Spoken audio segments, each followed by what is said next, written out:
Neil Cicierega. If you don't know who he is, then you're gonna die alone. I don't make the rules. Neil Cicierega is a monolithic figure in the field of online content creation. Being the creator of Potter Puppet Pals, Ultimate Showdown of Ultimate Destiny, and The Printing Press has given him a well-deserved reputation among internet denizens. He's a true jack of all trades and a champion of many fields, from sketch comedy to experimental music to the main focus of today's discussion, online remix culture. That's right, I'm talking about mashups again, you better get strapped in. In 2014, Neil released Mouth Sounds, a mashup album cashing in on the rising meme potential of All-Star, while also Trojan horsing a lot of people into the mashup scene. And this album took the community by storm. In hindsight, there was little to discern it from the usual mashup album, but Neil knew to give it just the right amount of polish to bring it up to a whole new level. In that same year, he released the prequel Mouth Silence, which was a major improvement. And in 2017, he released Mouth Moods, which is considered to be the best in the trilogy. But after that was really all we heard from Neil in terms of mashups for a long time. Don't get me wrong, the albums definitely were an experience to listen to, but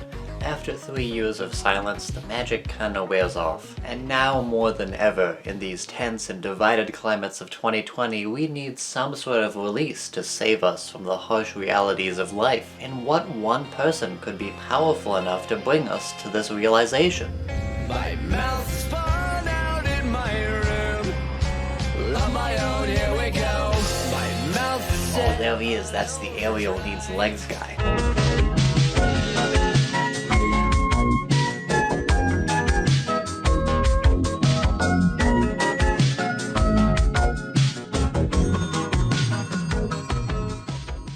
Hey guys, it's Bronze, and welcome back to a review of a thing. I haven't done one of these in a long time. Now, from the overdramatic intro, you probably know that today we're going to be reviewing the newest Mouth album from Neil Cicierega, specifically titled Mouth Dreams. Now, as I'm recording this, it's about 4 hours until the release of the album, so in that span of time, I figured I should ramble a bit at the start of the video, just to give my general predictions and thoughts about what I think this album could be or should be. But to be honest, there isn't too many expectations with this one, because one, it's Neil Cicierega, so there's not a lot you can really expect, and two, the Mouth albums kind of have a formula to them, so there's a lot that's kind of obviously going to be in. Now, of course, once I say that, I realize that he's obviously going to change something that's going to make it more important than the other ones, but I'm going to keep my hopes up and say that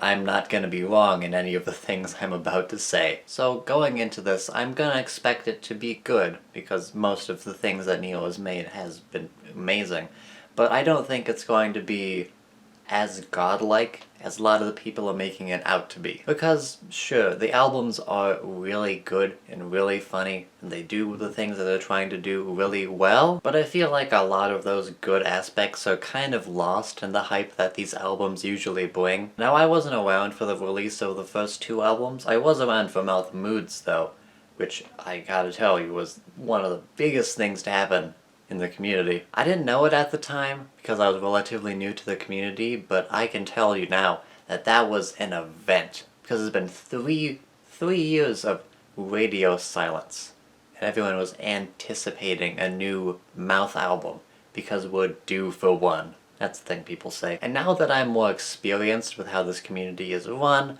I'm kind of seeing a pattern, and I think that's pretty much what's going on here too. And I feel like I'm in the same boat as a lot of people, because from what I can tell, most people didn't find Neil through the Mouth albums, and most people didn't find Mouth albums through the first and second ones. So we've all had the collective anticipation between the third one and this one, and I think that's just bringing a lot of hype that I don't think is going to positively impact people's thoughts. But that is just speculation on my part. I could be completely wrong, and remember that this was recorded before the album was released, so I don't know. This could be really good. This could be like the godlike album that I think it's going to be, even though I know that it's not going to be a 10 out of 10. And my second prediction, which will probably seem less important than the first one, is that this is going to use a lot more modern classics, as I'd like to call them. Just more early 2000s music, maybe even mid 2000s. Because if you've listened to the other albums, you know that it's mainly based on like 80s or 90s classics,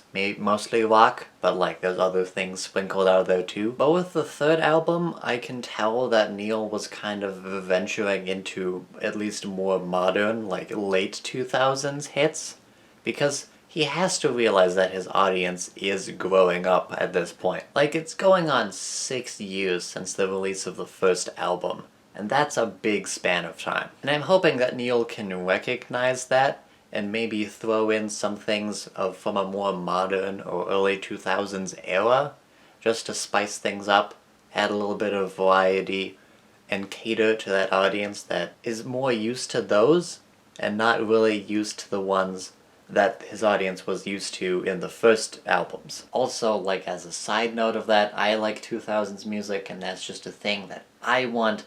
I'm kind of projecting, but that's the point. But yeah, those are my main predictions going into this album. Like I said, it's a couple hours ahead of us right now, and besides those two things, I don't really know what to expect. And I don't really want to go into it expecting anything, because I know that that's gonna give me the best experience for this album. But with that being said, I got some time to kill, and then I'll come back to you guys once I listen to the whole album and can give you all my incredibly important thoughts. This better be good, Neil. I'm paying a whole $0 for it, so you better not let me down.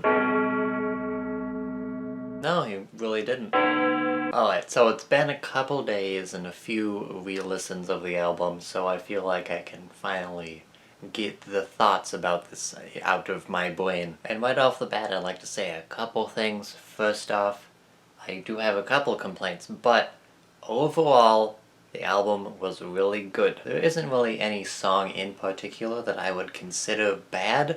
It's just that some of them are more re-listenable than others. Which, I mean, I guess you could consider that a complaint, but again, none of the songs are really bogged down in quality because of that. It's mainly just because either I'm not familiar with the sources, or even if that's the case, it just doesn't, like, vibe with me enough to have re-listenability. And another thing is that I'm gonna be kind of vague with the way that I describe this album, because, if we're being honest, the best way to hear it is to just listen to it and then listen to other people's opinions afterwards. Because people's enjoyment of these albums is purely based off of the bait-and-switch elements, so spoiling the punchlines of some of these is just gonna ruin the experience for you. So if you haven't listened to it yet, go listen to it, then come back here and give me views. The most I'm going to be talking about is certain artists that appear on it, but I'm not going to say where they are, or what they're paired up with, or really what's happening at all in the album. And if that's still too much to spoil you, again, I would implore you to listen to the album before hearing anyone's thoughts on it. Because again, a lot of the appeal of this album relies heavily on the no. No. Oh god, no. He does not. And believe me, there were a lot of those moments in this album, so I guess mission accomplished. Neil's sense of humor on this album is truly the best that it's ever been. Although it might not be as technically complex as the other three albums, it has just enough to get you to that feeling.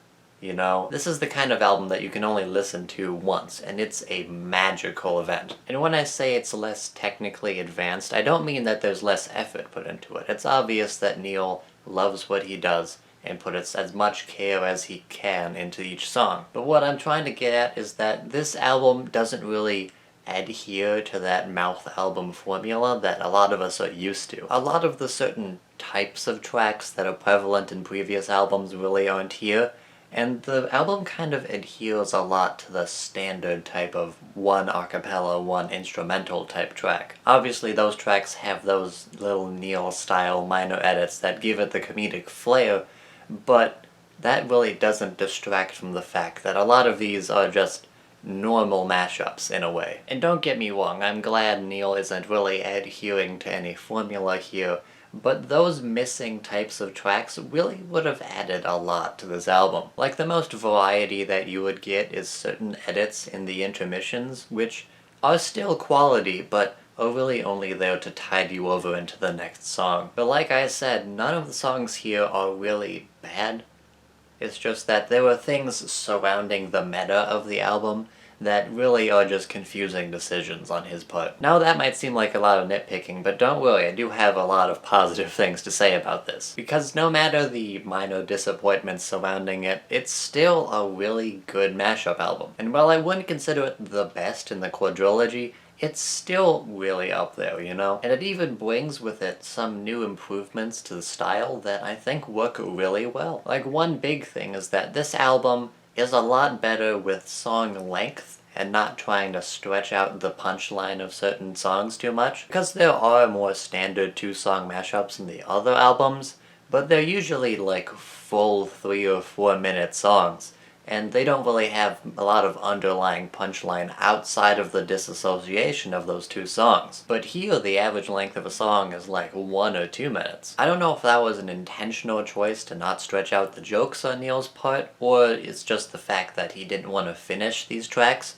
But either way, it's a definite improvement. Although I will admit that some of like the minute-long standard mashups on here work really well, and I probably would have expected a full version. Some people have made full versions of them, and they still work really well. They don't overstay their welcome at all. And another thing that's really only a positive for me is that I was right! I was correct in the assumption that Neil would use a little bit more of modern sources in this album, and I have to admit that it makes this album a lot better. If he only stuck with 80s or early to mid-90s songs, it really wouldn't have the same punch that it does, because those are the songs that we're all just used to him using. But I gotta say, the song choices on this album are really diverse. Now, with some of the modern songs that he uses, there are a couple things that you probably would have expected, like Gorillas or Fireflies, but there are a couple modern sources that do throw you for a loop, like Avenged Sevenfold and The White Stripes. But on the other hand, it did make me remember that The Reason by Hoobastank existed, and no perfect album can have that on it. And without going into each individual song and reviewing it or spoiling too much of the big punchlines, that's really all I have to say about this album. It's definitely high quality, although there are a couple minor things that I feel like would